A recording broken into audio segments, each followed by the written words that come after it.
जय हिंद दोस्तों, मैं शिव श्रीवास्तव एक बार फिर से आप लोगों का स्वागत करता हूं। आशा करता हूं आप लोग एकदम अच्छे होंगे और बहुत बेहतरीन तरीके से आप अपनी तैयारियों में लगातार आगे बढ़ रहे होंगे। आज की वीडियो राजस्थान पशु परिचर का जो कुछ अपडेट आया था उसके ऊपर भी वीडियो है और आप लोग भी जानते हैं इसका भी रिजल्ट बहुत जल्द आप लोगों के समझ आने वाला है। लेकिन रिजल्ट आने से पहले आप लोगों के कमेंट इस प्रकार आ रहे थे कि मुझे इस टॉपिक पर एक वीडियो मैंने 2 से 3 दिन पहले बनाई थी और फिर मैं बना रहा हूँ। आज मैं आप लोगों के समझ बना रहा हूँ, तब मैं स्क्रीन रिकॉर्डिंग पे बना रहा था।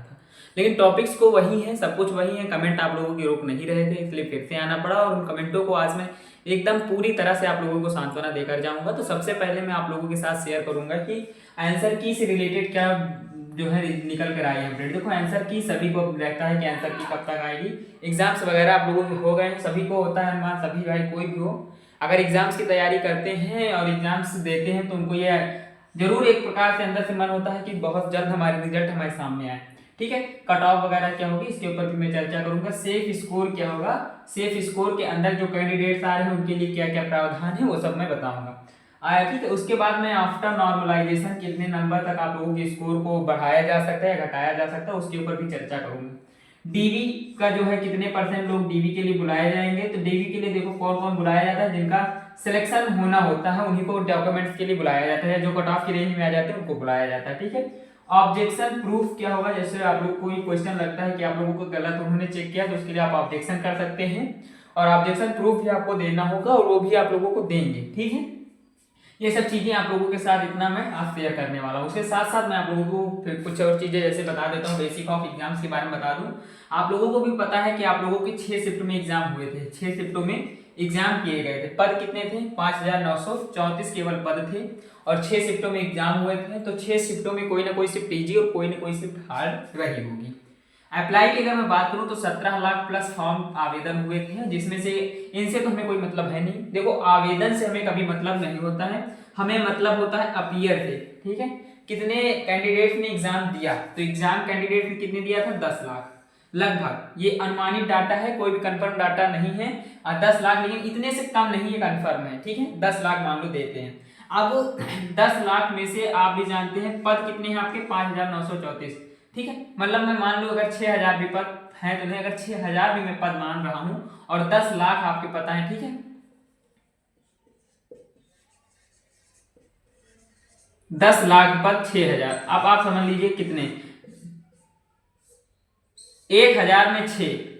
ठीक है, 1000 में 6, अगर आप इसको आप डिवाइड करेंगे तो आपको अंदाजा लग जाएगा। ठीक है, 255, 150 कैंडिडेट्स, लगभग 150 या 150 प्लस कैंडिडेट्स में एक का सिलेक्शन होना है। रिजल्ट की अगर मैं बात करूं तो 2 गुना कैंडिडेट्स का रिजल्ट आना है, केवल और केवल 5934 है। इसको इंटू मल्टीप्लाई 2 कर देंगे तो 6000 भी है तो 6 6 12000 का रिजल्ट शो होगा। बाकी सभी को यहाँ पे निकाल दिया जाएगा, केवल 12000 डॉक्यूमेंट के लिए बुलाए जाएंगे। ठीक है, तो आपका एक क्वेश्चन यहाँ पे सॉल्व हो कि डॉक्यूमेंट के लिए कितने बच्चों को बुलाया जाएगा, 12000 कैंडिडेट का। ठीक है, और उसके बाद आप लोगों को इजी शिफ्ट और हार्ड शिफ्ट में बताता चलूंगा और उसके पहले फिर आपको कट ऑफ वगैरह बताऊंगा। देखो, एग्जाम्स कोई भी हो, मैं ये नहीं जानता हूँ, एग्जाम्स में आप लोगों को पता है साइंस हो गया, स्टैटिक जीके हो गया, राजस्थान जीके हो गया और एनिमल संबंधी क्वेश्चन आए थे इसमें। आप भी जानते हैं अगर आपको क्वेश्चन आ रहे होंगे तो इजी लग रहा होगा, लेकिन कुछ ऐसे क्वेश्चन होते हैं, मैं मानता हूं, जब जीके को देखो, जीके आप भी जानते हैं एक ब्रह्मांड की तरह है। ठीक है, जीके अब इसमें बहुत से टॉपिक भरे हुए हैं, कितने गिनती नहीं है। ठीक है, बहुत से टॉपिक हैं। अब मान लो इन टॉपिक्स को आपने कवर कर लिया। ठीक है, अब आपसे पूछ इन टॉपिक्स को रहा है तो आपकी पहुंच से तो ये अभी बहुत दूर है, इसलिए आपको वो शिफ्ट हार्ड लगेगी। लेकिन अगर आपने इस कुएं को एक बार निहारा है, एक बार देखा है, तो अनुमानित कह सकते हैं कि हाँ ये कुआं कितना गहरा होगा, इसमें कितने टॉपिक्स हैं यानी कि। ठीक है, इस हिसाब से आप समझिए जीके में बहुत से टॉपिक्स आपने इतना कवर किया, ये आ गया क्या पता, इसलिए कोशिश यही करिएगा एक बार ही सही पर पूरा कुआं आप देख लीजिएगा।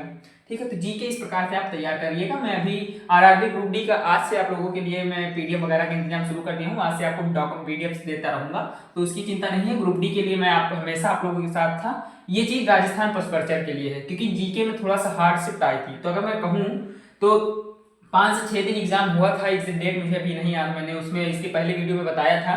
तो अगर मैं कहूँ तो शिफ्ट के हिसाब से अगर मैं बताऊं तो आपका जो पहला शिफ्ट, तीसरा और पांचवा, ठीक है, कौन कौन सा, पहला, तीसरा, पांचवा, ये शिफ्ट इजी टू मॉडरेट था क्योंकि जो कैंडिडेट का डाटा आया है उसके हिसाब से ये शिफ्ट मेरी इजी टू मॉडरेट मुझे दिख रही थी। ठीक है, लेकिन छठवां, चौथा, दूसरा, छठवां, चौथा, दूसरा, यहाँ पर छठवां, चौथा और दूसरा जो शिफ्ट था वो हार्ड था। ठीक है, कैसा था? हार्ड था। यहाँ पे आप हार्ड कर लीजिएगा, यहाँ पे आप इजी कर लीजिएगा। ठीक है, अब बहुत से कैंडिडेट्स इस शिफ्ट में एग्जाम दिए होंगे। आप भी जानते हैं डेली ये शिफ्टें आ रही थी, एक शिफ्ट हर बार आ रही थी 3 से 4 दिन, अगर 4 दिन एग्जाम चला होगा लाइक एज दैट, जो चारों दिन फर्स्ट शिफ्ट का एग्जाम तो हार्ड नहीं था, लेकिन ये कह सकता हूँ कि हर दूसरे दिन का शिफ्ट एनालिसिस करने के बाद मुझे हार्ड लग रहा था। ठीक है, अब आप लोगों के डाटा के हिसाब से अगर मैं आप लोगों के कट ऑफ वगैरह की बात करूँ, ठीक है, तो सबसे पहले मैं आप लोगों को जनरल की कट ऑफ बताता हूँ। कट ऑफ वगैरह मैं लिख कर लाया हूँ क्योंकि कट ऑफ याद नहीं होती, फिर आप लोगों के बाद में कमेंट आते रहते हैं। ठीक है, देखो जो कैंडिडेट्स का है लगभग 10,000 से ज्यादा कैंडिडेट्स का डाटा के बाद मैं कट ऑफ आपको बता रहा हूँ। 1 लाख के कैंडिडेट्स का डाटा आया था, पर 1 लाख कैंडिडेट का डाटा मैं एनालिसिस नहीं कर पाया हूँ, लेकिन 10,000 कैंडिडेट्स का मैंने डाटा एनालिसिस किया है। अब 10,000 कैंडिडेट्स के हिसाब से जो जनरल का कट ऑफ जा रहा है वो मेल में 106 से 116 जा रहा है। ठीक है, 106 से 116 के आसपास जा रहा है, लेकिन फीमेल में क्या है, फीमेल में 100 से 105 तक जा रहा है। ठीक है, मुश्किल से 5 से 6 नंबर का अंतर आपको दिख रहा होगा, बाकी सब एसटी सेम है। ठीक है, अब बात करता हूं ईडब्ल्यूएस की। ठीक है, ईडब्ल्यूएस क्या है, 106 से 110 तक ईडब्ल्यूएस भी एज इट इज मुझे सेम दिख रहा है। ठीक है, और उसके बाद 100 से 105 तक, इधर थोड़ा फीमेल में मुझे 100 से 105 तक। ठीक है, ईडब्ल्यूएस भी एज इट इज सेम रहने वाला है। 1 मिनट, यहाँ पे 105 से 10 तक है। ठीक है, 105 से 10 तक, 106 से 110 तक इधर, 116 तक इधर है, 105 से 110 तक इधर है। अब बात करूं अगर आप लोगों से ओबीसी की, तो ओबीसी में मुझे 108 से 112। अब आप कहेंगे ओबीसी का तो ईडब्ल्यूएस से ज्यादा, तो ये ओबीसी का हमेशा ईडब्ल्यूएस से ज्यादा ही आपको देखने को मिलेगा। अब आप कहेंगे जनरल का सबसे हाई होता है, तो इस बार मुझे ऐसा देखने को नहीं मिला। इस बार मुझे ओबीसी का जो डाटा आया था उसमें मुझे ओबीसी ज्यादा देखने को मिली, इसलिए मैंने कट ऑफ 108 कर दी। ठीक है, इधर 102 से 106 के आसपास आपको इधर का डाटा देखने को मिलेगा। ये एक्सपेक्टेड है, 10,000 कैंडिडेट का डाटा है, 1 लाख कैंडिडेट का डाटा एनालिसिस लगातार मेरे दोस्तों द्वारा किया जा रहा है। जैसे एनालिसिस हो जाएगा उसकी कट ऑफ भी मैं आप लोगों को शेयर कर दूंगा, या तो मैं कम्युनिटी में डाल दूंगा या फिर व्हाट्सएप चैनल पे डाल दूंगा। ठीक है, वीडियो हो सकता नहीं बनाऊंगा अगर कोई लेटेस्ट अपडेट नहीं आती है तो। एससी की बात करूं तो एससी यहाँ पर 100 से लेकर के 105 तक देखने को मिलेगी, और यहाँ पर इधर 95 से 100 तक। ठीक है,